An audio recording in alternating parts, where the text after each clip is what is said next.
புயலை கிளப்பி வந்த ரயில்.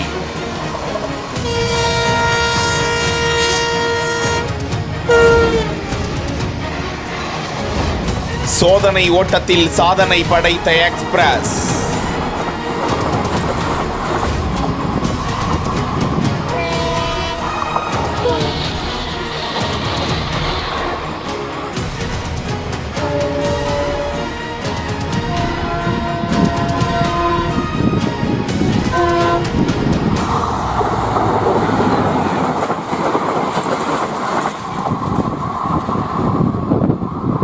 மதுரையிலிருந்து போடிநாயக்கனூர் வரை எக்ஸ்பிரஸ் ரயில் 100 கிலோமீட்டர் வேகம் வரையில் இயக்கப்பட்டு வந்த நிலையில் 121 கிலோமீட்டர் வேகத்தில் சோதனை ஓட்ட ரயில் இயக்கப்பட்டு ஆய்வுகள் மேற்கொள்ளப்பட்ட காட்சியை தான் பார்த்து கொண்டிருக்கிறோம். தேனி மாவட்டம் போடிநாயக்கனூரில் இருந்து மதுரை வரை இயக்கப்பட்டு வந்த ரயில் போக்குவரத்து கடந்த 2010ஆம் ஆண்டு நிறுத்தப்பட்டு சுமார் 12 ஆண்டுகளுக்கு பின்பு அகல ரயில் பாதையாக மாற்றப்பட்டு கடந்த 2023ஆம் ஆண்டு ஜூன் 23ஆம் தேதி முதல் மதுரையிலிருந்து போடிநாயக்கனூருக்கு தினசரி ரயில் போக்குவரத்தும் சென்னையிலிருந்து போடிநாயக்கனூருக்கு வாரத்தில் 3 நாட்கள் அதிவேக விரைவு ரயில்களும் இயக்கப்பட்டு வருகின்றன.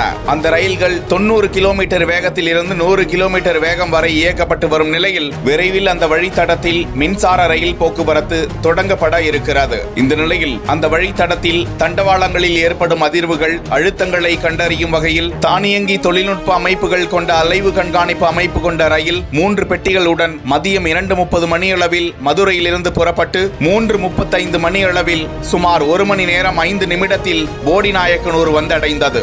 எப்போதும் அந்த வழித்தடத்தில் மதுரையிலிருந்து போடிநாயக்கனூருக்கு 1 மணி நேரம் 40 நிமிடம் எடுத்துக்கொள்ளும். ஆனால் இப்படி புயல் வேகத்தில் சோதனை ஓட்டத்தில் 1 மணி நேரம் 5 நிமிடத்தில் வந்தடைந்தது ஒரு சாதனையாக பார்க்கப்பட்டு வருகிறது.